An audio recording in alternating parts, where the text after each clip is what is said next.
Thursday here on the Locked On Network, and you know what that means. It is time for another crossover Thursday, an AFC East matchup that once upon a time had a lot on the line. Maybe not so much this time around. We got you covered here, Locked On Network.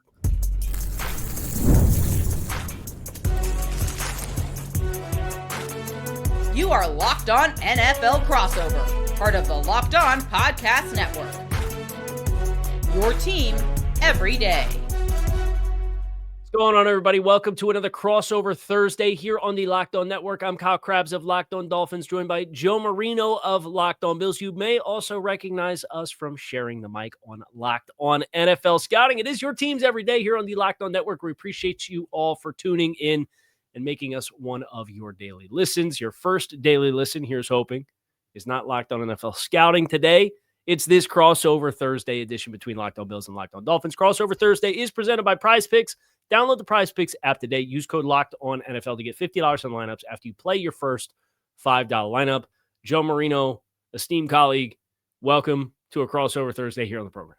It's an absolute honor to share the mic with you, Kyle Krabs. I think this is our, over 3,000 podcasts together, I'm guessing. Yeah, it's probably going to show here on this because my hair is down. It's casual Thursday here on Locked On Dolphins for me.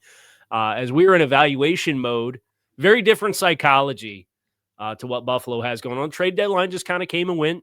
The Dolphins sold Jalen Phillips. The Bills stood pat. What are some of the other storylines in your mind, whether that's deadline related or kind of we've seen the emergence of the New England Patriots in the AFC East as kind of the new second team that's contending. That's been Miami for the past few years. What's the big storylines right now in Western New York?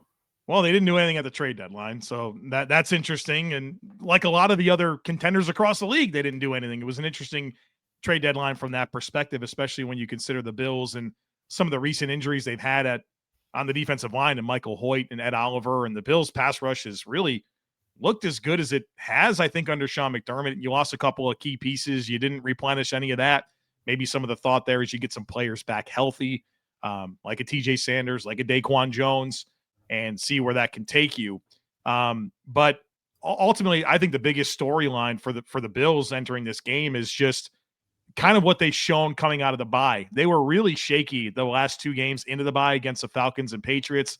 They lost both of those games. They had plenty of warts on defense. The passing game looked really, really unsettled. And I guess it was just the Bills' annual lull that they have. They've lost 2 in a row every year since 2020. And they kind of come out of it and start to play their best football. And I think you saw that against Carolina, where the run game really came to life. And defensively, they really feasted on a backup quarterback in Andy Dalton. And you're wondering, all right, well, is this just first game out of the bye against Carolina, or is this kind of a tease as to what this team can be? And then they played tremendous against Kansas City on both sides of the football. But the most important part of that to me was how the passing game looked against Kansas City. Josh Allen with the best completion percentage of his career and actually setting a Bills record at 88.5%, which I think speaks to it. And the completion percentage over expectation was really, really high. And you saw the efficiency that the Bills like to have. They get the ball out of Josh's hands quick at times, but also some down the field stuff where Josh was 3 for 3 on deep throws. He was, I think, 5 of 6 on intermediate throws. So it all kind of came together. You saw some explosive elements to it. And it's about continuing to stack this and prove that this is the type of team that they can be next up on the road here in Miami. The big story for Miami, we have well established on Locked On NFL Scouting that there is a 1-game fired head coach bump. We get to find out if there's a 1-game mutually parted ways GM bump because this is the first game for the Dolphins since making what was a football operation decision that I think a lot of Dolphins fans just refused to believe was a possibility was going to happen. They mutually agreed to part ways with Chris Grier Friday after the Thursday game to open Week 9. And that obviously doesn't change anything about the X's and O's or the building.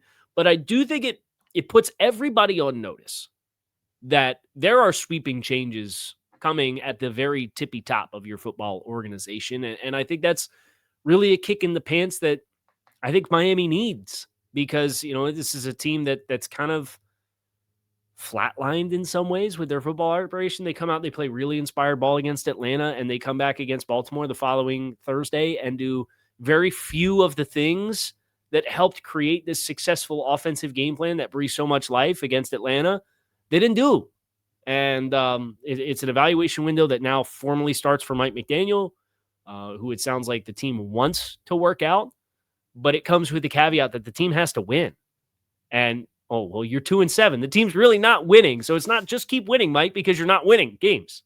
So they moved Jalen Phillips at the trade deadline to Philadelphia. So now they're down one of their best pass rushers, arguably the pass rusher that has given Buffalo's blockers biggest fits has been Jalen Phillips. So, like, from a matchups in this game perspective, Chop Robinson's in concussion protocol, but that happened on Thursday. There's extra time. I would expect he'll be ready, but you still have Matthew Judon, who you did not move on from.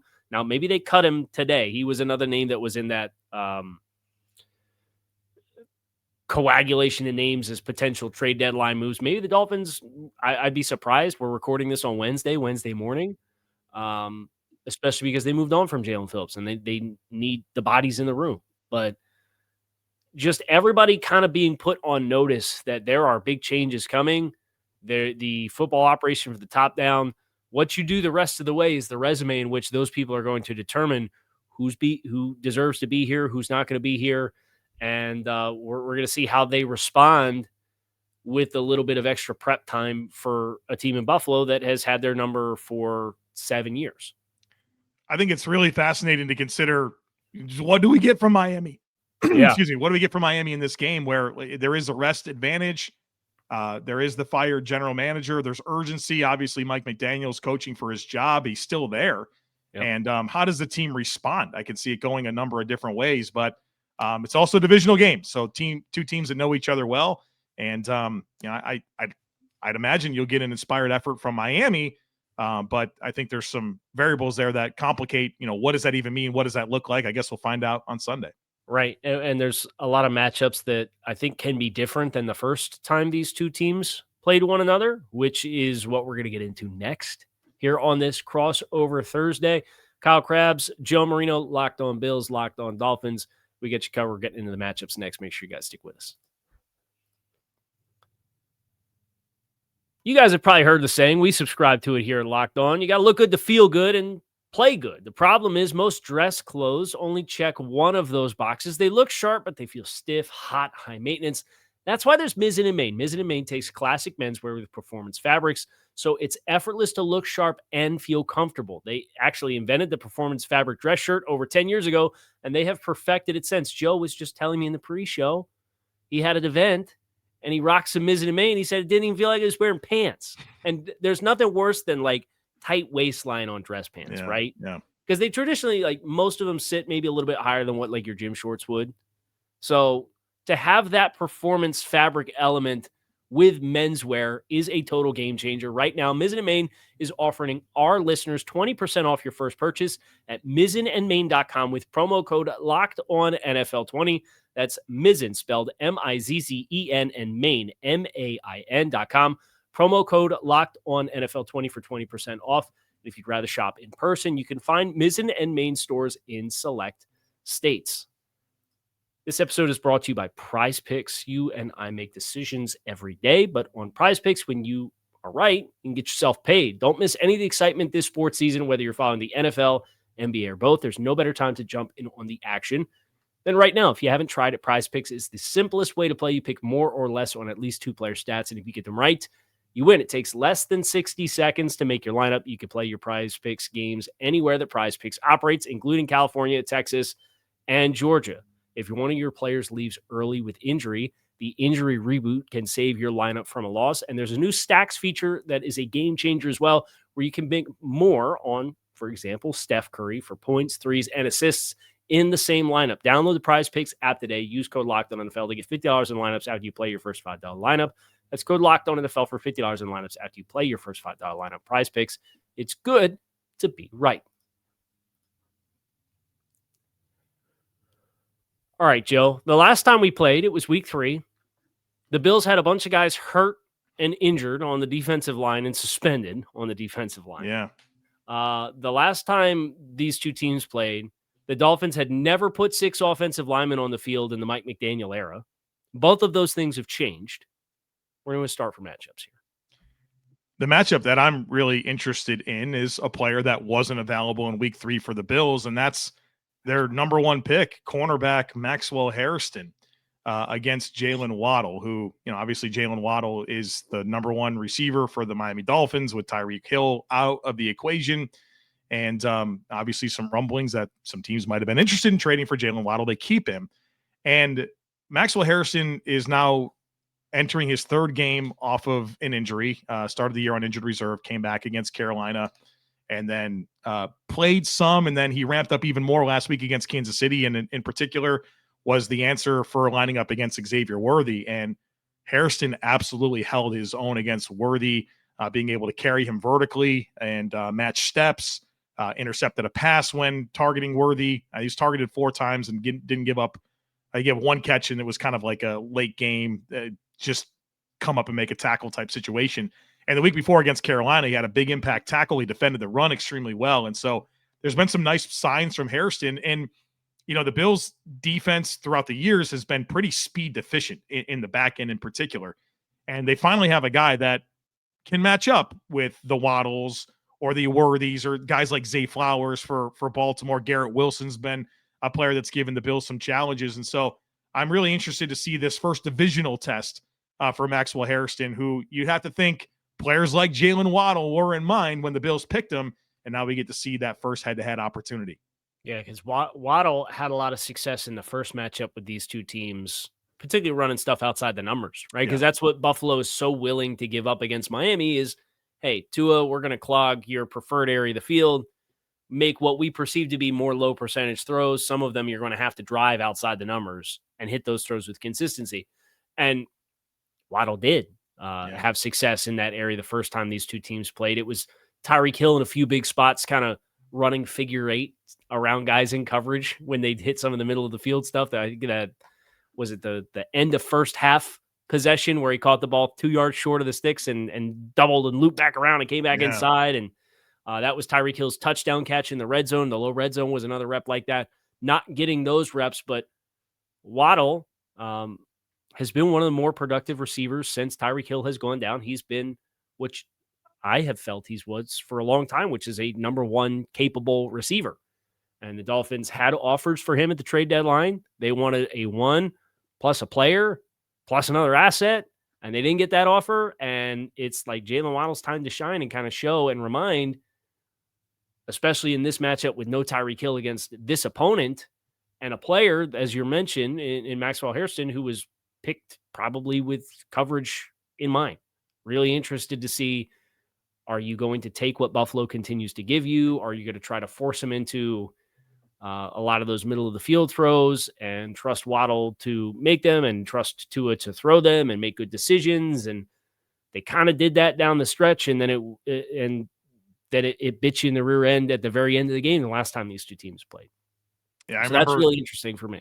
We came out of that game, and the Dolphins' third downs, they converted all of them. It felt like 10 of 15, I think. Yeah, it was 10 of 15, and so we'll see how those strategies work out this time around. Well, if they're smart, they're going to run the ball more, and they'll probably lean into the heavy stuff because that's where I think the Dolphins' offense has been at its best, when it looks a little bit more like the Shanahan-y stuff. It's just been a trap for McDaniel at times with game scripts, and you go down 14-6 and you act like you're down 3 touchdowns.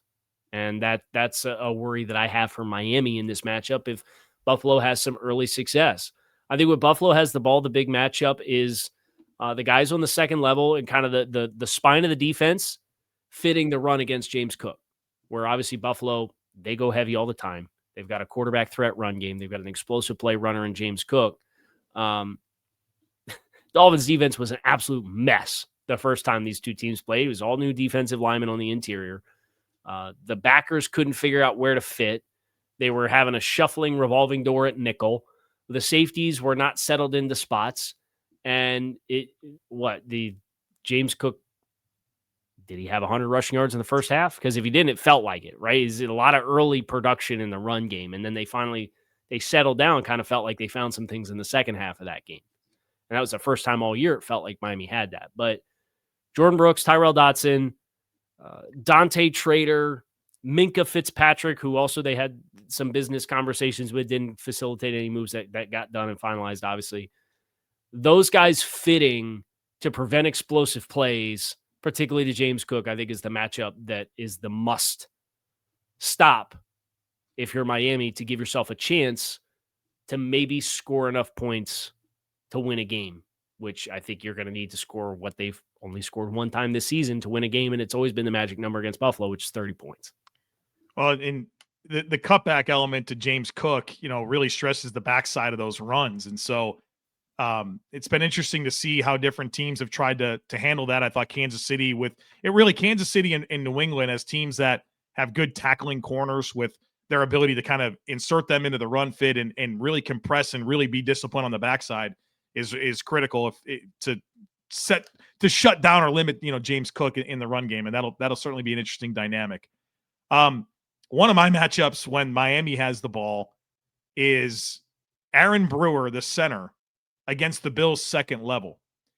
I've never seen anything like Aaron Brewer with how he gets into space and how explosive he is and how good he is at connecting with moving targets on the second level and sealing lanes. And, I think a lot about the matchups throughout the years with Brewer at center and some of the releases that he's able to get. And, the Bills do not have very good linebackers in terms of playing through contact. You think about Terrell Bernard as the Mike backer. He's been a better coverage player than he has been this year, but as a run defender, he's more of a trigger, shoot a gap, make a play. When he has to sift through some traffic, boy, things get dicey. And Aaron Brewer can eat him up. And I'm interested to see what ideas the Bills have to maybe limit Brewer from getting off the line and getting into the second level with obviously defensive tackles that have been stressed with their depth. They're playing a lot of practice squad guys at defensive tackles, a lot of rookies at defensive tackle. And so Jordan Phillips, he's inevitable. He's inevitable. I saw him. I saw him and Jordan Poyer out there. They're both going to be out there. They're both going to play. That's kind of where they're at. So Aaron Brewer against the second level of the Bills defense is something that's going to be critical because we know Miami and their best chance is going to be running the ball. It should be. Yeah. And Brewer's obviously paramount to that. Brother, you can have the game. Just give me one Jordan Poyer against Ollie Gordon, 1-on-1 in the hole. It'll be there. Short-yardage situation. Just give me one. It'll be there. That's all I want. You can have the game. Just give me that one time. We're going to get into some keys to victory next here on this crossover Thursday. Kyle Krabs, Joe Marino, we hope you will finish with us here on this crossover. Stick with us. The NFL season is back, and honestly, there's nothing better than being at the stadium surrounded by fans cheering on your team. Might be a little quiet if you're rooting for Miami at Hard Rock Stadium, but Bills fans, if you're going down, I guarantee you could probably find some tickets on Game Time. Let's be honest, buying tickets online can be a bit of a headache. The queues, the login screens, the prices jumping at checkout. But if you use Game Time, it gives the advantage back to the fans. Game Time is fast, easy, and backed by the Game Time guarantee. You will always get 100% authentic tickets delivered on time and at the best price. Plus, all fees are included, so the price you see is the price you pay. You can pull up Game Time and in just a few taps, get amazing deals. You talk about getting to some of your favorite games for as low as $100 for the big games on any given week. I love their all-in pricing, so there's no surprise fees when you put the tickets into your cart. Download the Game Time app, create an account, and use code LOCKEDONNFL for $20 off your first purchase. Terms to apply. Again, that's promo code LOCKEDON NFL for $20 off. Swipe, tap, ticket, go. Download Game Time today. Keys to victory.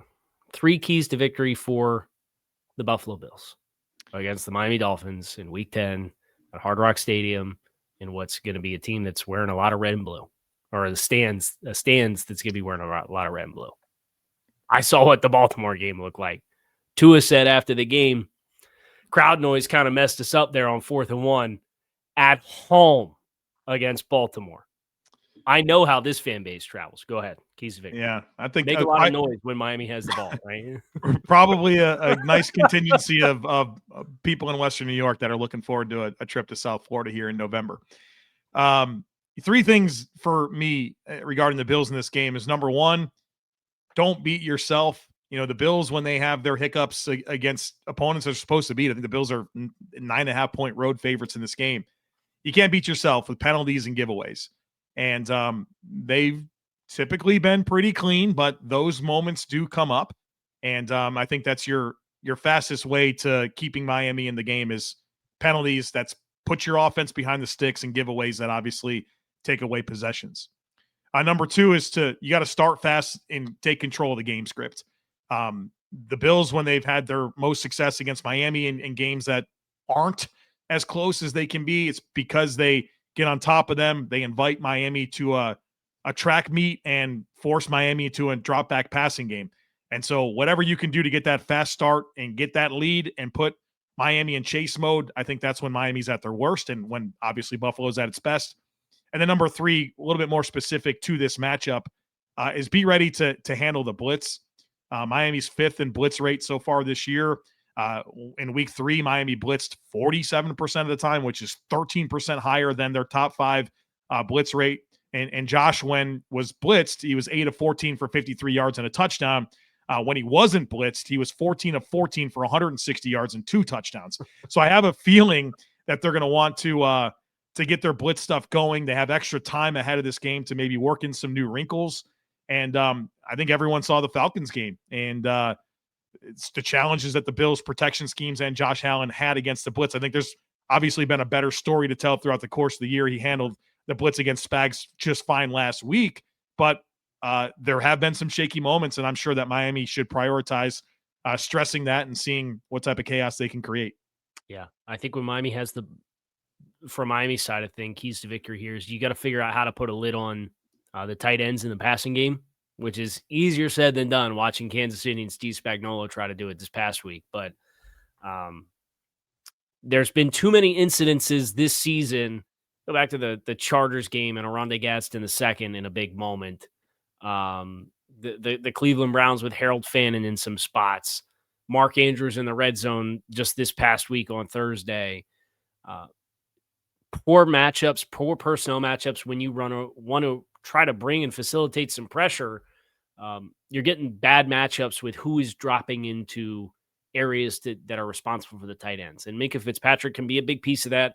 Hopefully Jason Marshall can play this week as a nickel, which would then free them to do some man coverage stuff with Minkah to take Dalton Kincaid and take those assignments. And you're going to take your chances, right? And that's one of the few that you can look at the matchups on the back end and say, hey, if we have somebody that can try to hang with Dalton Kincaid in some big spots when we bring pressure, Minkah's about as good of a choice that they have to take your chances and try to get some wins in that regard. So I think that's a big piece of the puzzle.